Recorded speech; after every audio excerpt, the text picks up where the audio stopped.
Pulwama ఉగ్రదాడిని Telugu Desam party minority నాయకులు రాష్ట్ర కార్యనిర్వాహక కార్యదర్శి షేక్ వాహిద్ హుస్సేన్ తీవ్రంగా ఖండించారు. కర్నూలులోని ఆయన కార్యాలయంలో మీడియా సమావేశంలో షేక్ వాహిద్ హుస్సేన్ మాట్లాడుతూ ఇలాంటి ఘటనలు పునరావృతం కాకుండా బీజేపీ ప్రభుత్వం ఉగ్రవాదులను కఠినంగా శిక్షించాలని డిమాండ్ చేశారు. దాడికి పాల్పడిన వారిని నరరూప రాక్షసులతో ఆయన పోల్చారు. ఇలాంటి రాక్షసులను ఎన్డీఏ ప్రభుత్వం సంహరించాలన్నారు. 370 ఆర్టికల్ వచ్చిన తర్వాత అందాల కాశ్మీర్ను సందర్శించేందుకు పర్యాటకులు ఆనందంగా ఉన్న సమయంలో ఇలాంటి ఘటన జరగడం దురదృష్టకరమన్నారు. ఈ ఘటనపై కుల మతాలకు అతీతంగా అందరూ స్పందించి మరణించిన 26 మంది ఆత్మలకు శాంతి కలగాలని కోరుకుంటూ దోషులను పట్టుకొని శిక్షించేంత వరకు ప్రతి పౌరుడు భారత ప్రభుత్వానికి అండగా ఉండాలన్నారు.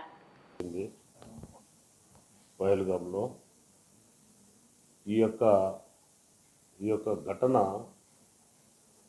ఏదైతే ఇక్కడ జరిగిందో ఇది అత్యంత పాశవికంగా కిరాతకంగా ఎవరైతే చేశారో వాళ్ళని మనము ఒక నరరూప రాక్షసులుగా మనం వాళ్ళని అభివర్ణించవచ్చు. దీనికి కులము, మతము, జాతి, ప్రాంతము ఇటువంటివి ఏముండవు. వీళ్ళు రాక్షసులతో సమానం. ఇటువంటి రాక్షసులను మనము సంహరించాలి. వీళ్ళ మీద మనము వెంటనే మన ప్రభుత్వం వీళ్ళ మీద చర్యలు తీసుకోవాలని చెప్పేసి మనం గట్టిగా డిమాండ్ చేస్తున్నాం. ఈరోజు మనము ఈ 370 ఆర్టికల్ వచ్చిన తర్వాత భారతదేశ ప్రజలందరూ సంతోషంగా ఉన్నారు.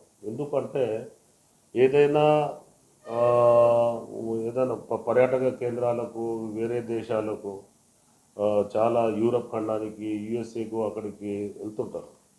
అటువంటి ఖండాలు కూడా, అటువంటి పర్యాటక ప్రాంతాలు కూడా మన దేశంలో ఉన్నాయని చెప్పేసి ఈరోజు మనము గర్వంగా ఫీల్ అవుతున్న తరుణంలో ఈరోజు ఇటువంటి దుస్సంఘటనలు జరిగి ప్రజలను, దేశ ప్రజలను అందరినీ భయభ్రాంతులకు గురి చేయడం చాలా బాధాకరం.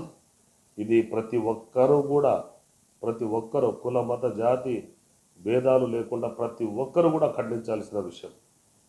ఈ యొక్క 26 మంది ఎవరైతే చనిపోయారో వాళ్ళందరినీ మనం మనస్ఫూర్తిగా వాళ్ళని భగవంతుడు వాళ్ళకి శాంతి చేకూర్చాలని చెప్పేసి వాళ్ళ కుటుంబ సభ్యులకు ఈ యొక్క బాధను దిగమింగుకునే ధైర్యాన్ని కల్పించాలని చెప్పేసి నేను భగవంతుని కోరుకుంటూ, మేము భారతదేశ ప్రజలందరూ కూడా వారికి అండగా నిలబడాలని, ఇటువంటి కిరాతకులను వెతికి వీళ్ళని అంతమొందించే వరకు ప్రభుత్వానికి ప్రతి ఒక్కరు భారతదేశ పౌరులు మద్దతుగా నిలుస్తారని చెప్పేసి నేను తెలుగుదేశం పార్టీ తరఫున, అలాగే నా తరఫున నేను ఒక రాష్ట్ర కార్యదర్శిగా నేను డిమాండ్ చేస్తున్నాను.